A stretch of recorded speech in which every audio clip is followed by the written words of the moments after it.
عليكم خواتاتي، كنتمنىكم تكونوا بخير وعلى خير، ومرحبا بكم معايا اليوم في القناه. نهار جديد وفيديو جديد، وكنشكر الناس اللي تفاعلوا مع الفيديو اللي حطيته ديال الصباغه الطبيعيه. شكرا جزيلا، الله يجازيكم بخير، الله يعطيكم شي قصر في الجنه ان شاء الله.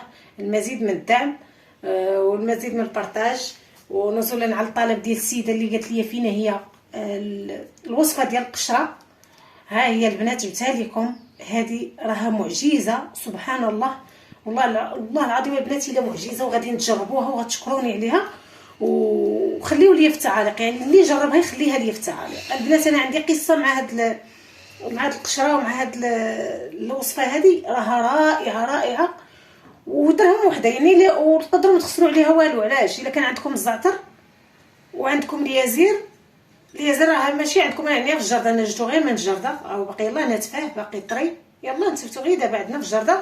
دوزو اي جريده لقيتو راه كيكون فيها اليازير والشمحي، بقى هادشي حط طلبوه تاخذوا شويه، ولا تشريو كاع درهم كاع ديال هذا، راه 2 دراهم كافيه. ولا كانوا عندكم الزعتر واليازير غتجيبوه من جريده ولا من شي بلاصه، راه طلع لكم 0 درهم. وها نتوما تهنيتو من القشره، ودابا الصيف يعني بزاف الناس كيعانيو من القشره ومن كتبرزطهم. انا البنات كان راه اعوذ بالله قلت انا ولدي وصلات كيف قلت لكم، راه عاودت لكم في الفيديو اللي سابق. يعني جات واحد القشره اللي انايا خلعتني صراحه، والله العظيم الا ما خليت شي حاجه ما درتهاش لها، بقى لي غير الطبيب. بديت كنهضر مع اختي وداكشي، قلت لها راه ولدي ولات فيه القشره بزاف، وتخيلوا كيغسل شعره وديك القشره مازال كطلع فوق ما كتغبرش. وهي تقول لي هذا كاين واحد الوصفه زوينه غديريها ليه، هو ما رخيصه ما يعني اقتصاديه. كيف قلت لكم البنات، كيف قلت لكم، وهي تقول لي اختي راه كاينه واحد الوصفه اللي زوينه وما تخسري عليها والو. جيت توكلت على الله ودرتها ما شاء الله البنات. هذه الوصفه راها شنو نقول لكم، والله العظيم واخا نعيا نشكرها لكم حتى تجربوها. تهنيت انا من الدار كلها من شي حد كيعاني من القشره. هذه الوصفه هذه ما كاينش صافي، يعني انا ولدي راه ملي درتها لي مره واحده، تخيلوا البنات راه مره واحده درتها لي ما بقاتش. دابا انا شنقول لك شي عام ونص ولا اكثر ما بقاتش فيه، كان كيلعب كره ولا يمشي لاصال ولا هذه كيتبرزط نيت، ولا كيبقى فيا والله العظيم الا كيبقى يحك حتى يولي الدم كيدوز ليه من راسه. ولكن هاد الوصفه هذه راه صراحه شكرا لاختي، والله يجازيها بخير اللي وراتني هاد الوصفه هذه، وتا انا بغيت نبارطاجيها معكم، بغيت نتشاركها مع بزاف الناس غيشكروني عليها. غير تبعوها كيف ما انا درتها.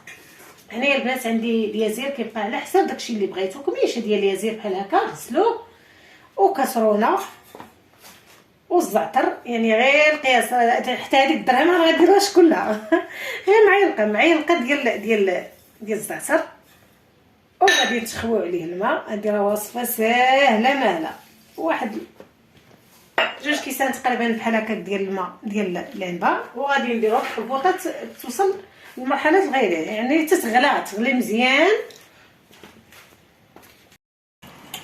وهنايا خواتاتي هاني درتها فوق البوطه وخليتها حتى وصلت لمرحله الغليان. ملي بدات تغلي حسبت لها واحد 5 دقائق، وغادي نطفي عليها صافي ونصفيها ونكمل معكم التتمه. خواتاتي بعد ما غلات كيف ما قلت لكم، خلي حسبت لها 5 دقائق. هنايا غادي ندوز باش نصفيها صافي عادي، يعني تصفيوها. وهذا هو المحلول، او لا اش نقول لكم، هذه راها معجزه القشره، غنعاود نقولها لكم والله العظيم.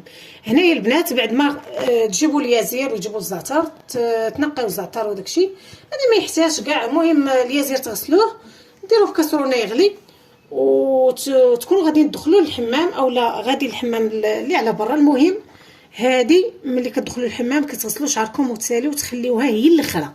هذا الماء هذا تشلوا به وتخليوه في الشعر ديالكم، ماشي تغسلوش منه. يعني ملي نغسلوا شعرنا ونشلوه وصافي بقينا نخرجوا، هذا الماء هذا هو اللي نشلوا به شعرنا، هو الاخر ونخليوه في الشعر ديالنا. يعني ديروه مره ولا 2 المرات، يعني مره انا درته لولدي مره واحده كانت كافيه، ديروه مره ولا 2 المرات. المهم كيبقى لكم نتوما على حسب تحيد بينكم القشره. وهذا هو المحلول. كنشكر السيده اللي خلات لي في التعليق، كنشكرك اختي على التفاعل ديالك، الله يجازيك بخير، والمزيد من البارطاج وهذه هي الوصفه ديال اليوم. ومازال ان شاء الله عندي وصفات اللي رائعه ومجربه. انا البنات كنعطيكم شي حاجه اللي انا مجرباها، يعني تجربه شخصيه. غادي الا بغيتوا وصفات رائعين وهائلين ان شاء الله غادي نبدا مره نحطهم معكم. كنشكركم على التفاعل ديالكم وشكرا، والله يجازيكم بالف خير يا ربي.